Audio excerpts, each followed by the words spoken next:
በአዲስ አበባ ከተማ በርካታ አርሶ አደሮች ከሚገኙባቸው ክፍለ ከተሞች መካከል የለሚ ኩራ ክፍለ ከተማ ይጠቀሳል።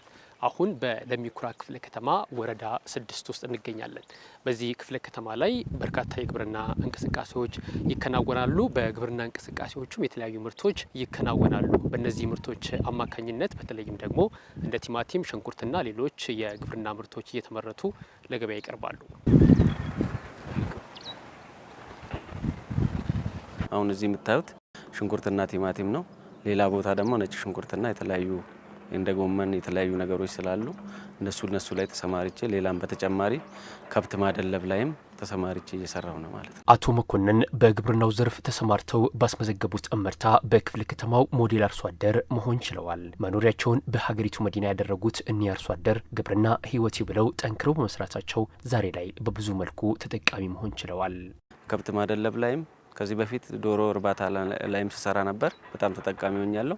አሁንም ደግሞ የምሰራቸው አትክልቶች ላይ ተጠቃሚ ሆኜ ቤተሰብ እያስተዳደርኩበት ነው ያለሁት ማለት ነው። ይህ መሬት ጦሙን የሚያድር አይደለም። ክረምት ከበጋ እንደ ወቅቱ ተስማሚ የሆኑ ሰብሎች እየተዘሩበት ምድሩም ምርቱን ያለሰስት ይሰጣል።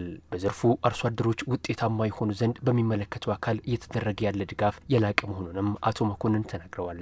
ሌላኛው የክፍለ ከተማው ነዋሪ አቶ መስፍን ከበደ መንግስት የይዞታ ማረጋገጫ በሰጣቸው የግብርና መሬት ላይ የተለያዩ ምርቶችን እያመረቱ ራሳቸውንና ቤተሰቦቻቸውን እንዲሁም በርካቶችን የስራ እድል ፈጥረው ተጠቃሚ ሲያደርጉ ቆይተዋል። አቶ መስፍን ዛሬ ላይ አርሶ አደሩን ወደ ኢንቨስትመንት በማሸጋገር የአርሶ አደሩን ተጠቃሚነት ለማረጋገጥ የሚደረገው እንቅስቃሴ ተጠቃሚ መሆንም ችለዋል። በዚህም የአካባቢውን ነዋሪ ተጠቃሚ ያደርጋል፣ ትውልድንም ያሸጋግራል ብለው በመረጡት የትምህርት ዘርፍ በመሰማራት ከኬጂ እስከ 12ኛ ክፍል የማስተማር አቅም ያለው ዘመናዊ ትምህርት ቤት እያስገነቡ ይገኛሉ።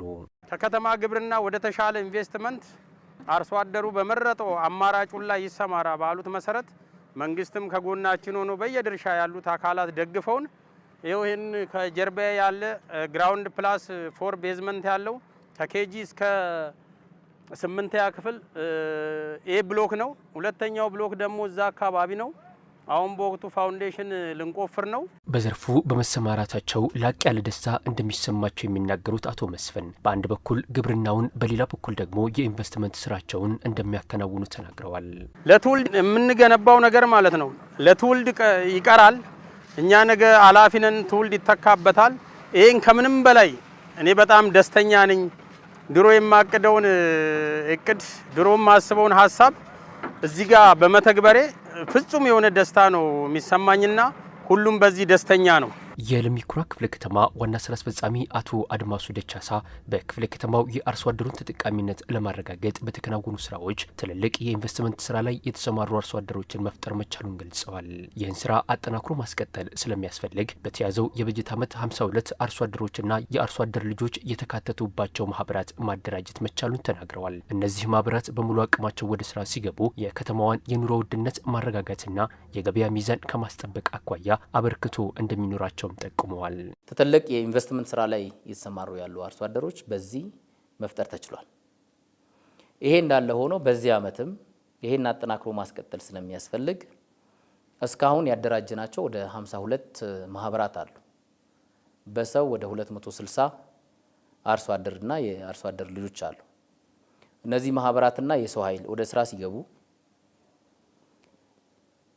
በከተማው ላይ የተጀመረውን የልማት ስራ ማገዝ ብቻ ሳይሆን የኑሮ ውድነትን ማረጋጋት ላይ ትልቅ ሚና ይኖራቸዋል።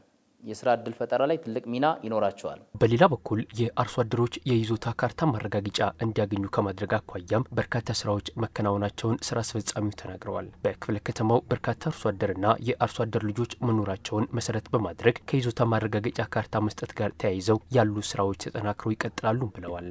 የአርሶ አደሮች ጥያቄ መብት ምላሽ ማግኘት እንዲችል በተሰራው ስራ የይዞታ ማረጋገጫ ካርታ የተሰጣቸው አርሶ አደሮች እንዳሉ ሆኖ ነገር ግን የቀሩ ቁጥራቸው በርካታ በመሆኑ ያኛው ማፈጻጸሙን በተሻለ መልኩ ማከናወን አስፈላጊ በመሆኑ በዚህ ዓመትም በተሻለ መልኩ እየሰራን ነው የምንገኘው።